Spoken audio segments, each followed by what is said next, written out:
Здравейте и добре дошли в новото ми видео, в което ще ви говоря за нелюбимите ми книги за 2025 година, разочароващите ми книги за 2025 година, DNF книгите, т.е. книгите, които не съм завършила през 2025 година.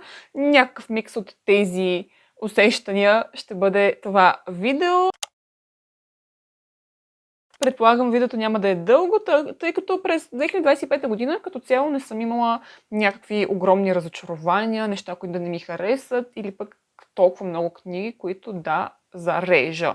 Да започваме.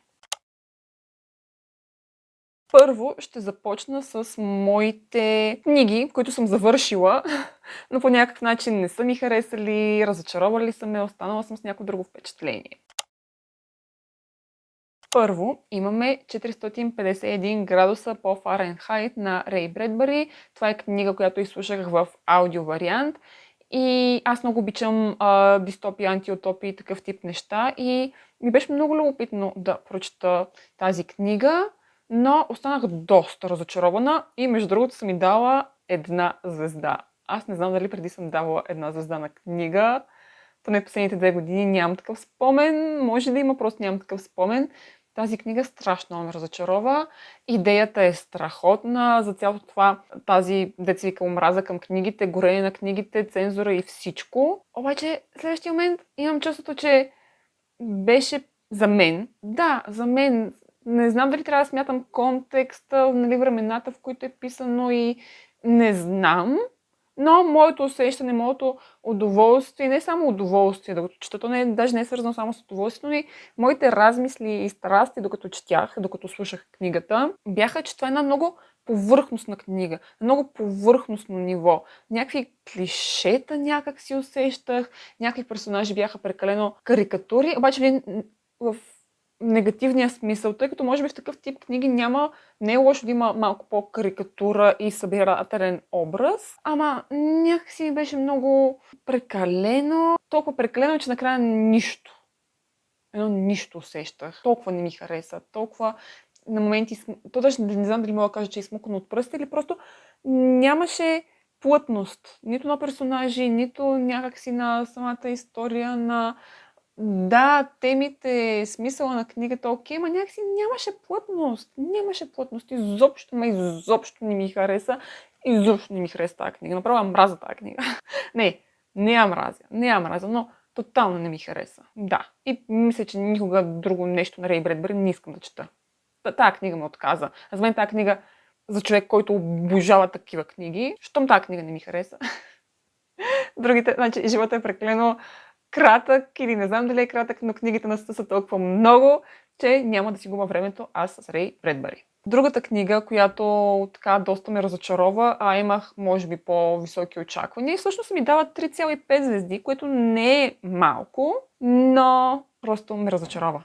Това е Бели нощи на Достоевски. Толкова много слушах за тази книга. Още от преди няколко години от Джак Едвардс слушах за тази книга. Заради него всички там тиражи в Амазон ли, не знам, всичко беше изчерпано заради неговата препоръка. И хората толкова много обичат Бели нощи. Аз обичам Достоевски. Чела съм негови книги. Обичам Достоевски. Харесва ми. Мой човек е. Мой автор е. Но Бели нощи не ми хареса. Някакси, даже не точно не ми хареса, защото е все пак 3,5 звезди, но очаквах, може би да съм по-разтърсена, повече да усетя, да вляза в историята, в персонажите, в техните размисли, проблеми. Там е много тънко е поднесено, но някакси ми беше скучно. Беше ми скучно. Престъпление и наказание е страхотна книга. Обожавам. Бели нощи. Едно такова средно ниво, което нищо не ми носи. Така че Бели нощи ми е, да, разочарование. По-скоро разочарование, тъй като все пак нещо е имало, което ме е накарало да дам 3,5 звезди. Даже не помня вече какво е това. Нещо. Но глупости една звезда. 3,5 звезди, но ми е разочарование. Просто ми е разочарование. И да, заради това разочарование в момента ми трябва малко повече време да пожелая да посегна към друга книга на Достоевски, а вкъщи имам още негови книги, които бих искала да прочета. Даже в момента приятеля ми слуша Престъпление и наказание. Тоест, тук Достоевски се върти в пространството, обаче аз не желая да се включа във въртенето на обръч с Достоевски. Не знам. Да преминаваме нататък. И реално това са ми нелюбимите книги и разочарованията. Всяка друга книга не ми е била разочарование. Да си имам някакви високи очаквания, изведнъж да е някакво разочарование, да съм тъжна, защото не ми е харесала или нещо от този род. Имам 3 зарязани книги, които не съм довършила. Първата книга, това е Повреда във всички системи. Това отново е фантастика. Отново е книга, която очаквах много да ми хареса, много да се забавлявам в нея, но всъщност тази книга вече е подарена на моята най-добра приятелка. Даже я нямам в библиотеката си вече. Просто ми беше скучно. Прочетох, да речем, не знам, не бих казала 1/3 от книгата, да речем 1/4 от книгата прочетох и усетих, че аз не искам да се връщам към нея, не искам да си сядам, да си отварям, тоест, имах търпение да не я чета. Просто имах търпение да не я чета и усетих, че не ме грабва. Просто не ме грабва. Идеята е супер, всичко е супер, но просто не ме грабва. И се радвам, че този път не се подадох на инстинкта си да си купа изцяло всичко излязло от тази поредица, а си купих само първата книга. Много се радвам, че този път вървях против инстинкта си.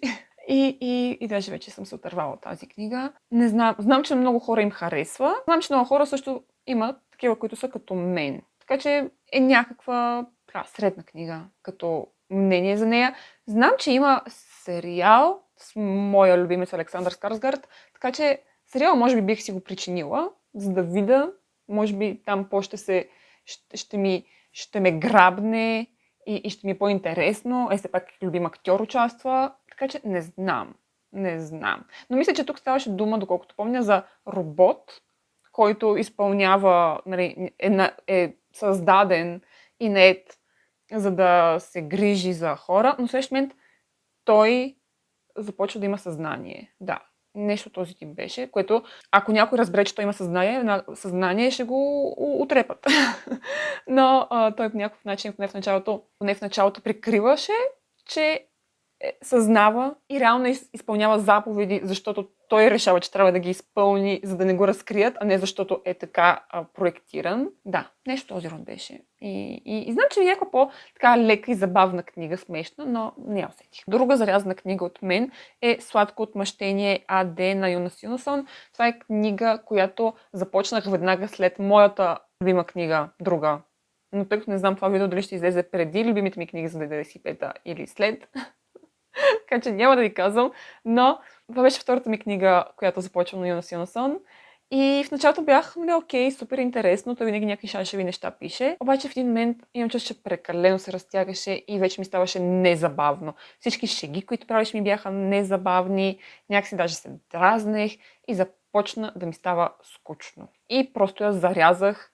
То не ми оставаше толкова много до края на книгата, но не можех да се насиля да я слушам. И я зарязах и не съжалявам, че съм я зарязала. Не съжалявам. Даже не мога да ви кажа за какво става дума, тъй като книгите на Юнасон са много странни. Няма как да обясниш за какво става дума там. Имаме сигурност, мисля, че имахме човек, който е като... не точно оценява картини и неговия син, който обаче той не иска и го оставя там да живее сам. Изнъж го праща в Африка. Не мога да ви обясня за какво е тази книга. Много е странна, много забавно звучи, но не можах да я довърша. Просто не можах да я довърша. И последната книга, която не можах да завърша, макар че рано я завърших, ама не баш.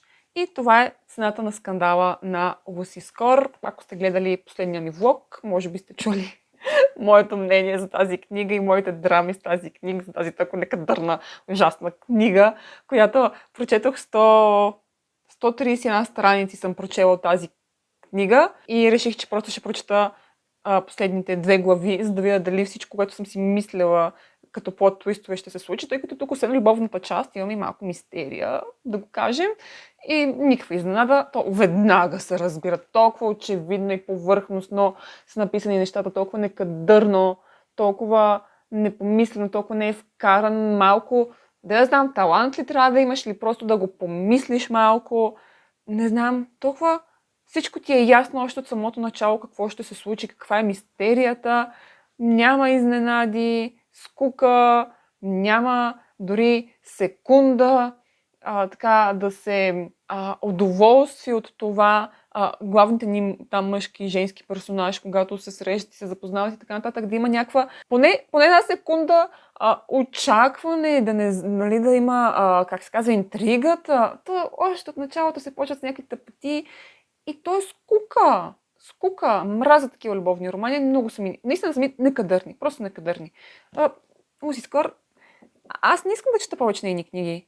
Тя за мен не може да пише адекватно, по начин, по който наистина да ти достави удоволствие да четеш любовен роман. Защото любовните романи за какво са? Малко така да си доставим трепет на душата, нещо приятничко, някакво бягство. Знаеш как ще завършат книгите, знаеш, че има хепи енд, а поне докато стигнем до този хепи енд, самото пътешествие да бъде готино, да има някакво предизвикателство, някаква интрига, а не първата секунда всичко е ясно.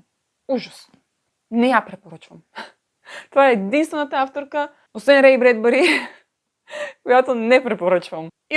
Това беше моето видео с разочарования, нелюбими книги и DNF книги за 2025 година. Надявам се да ви било интересно и полезно. Ще ми е много интересно да ми кажете вашите разочарования и така нататък през 2025 година. Кои са били? Имали ли сте изобщо такива книги? Разбира се, защото може да не сте имали такива книги. И ако ви е харесало видеото, може да го харесате, може да се абонирате за канала ми, ако пожелаете. И ще се видим в следващото видео. Чао!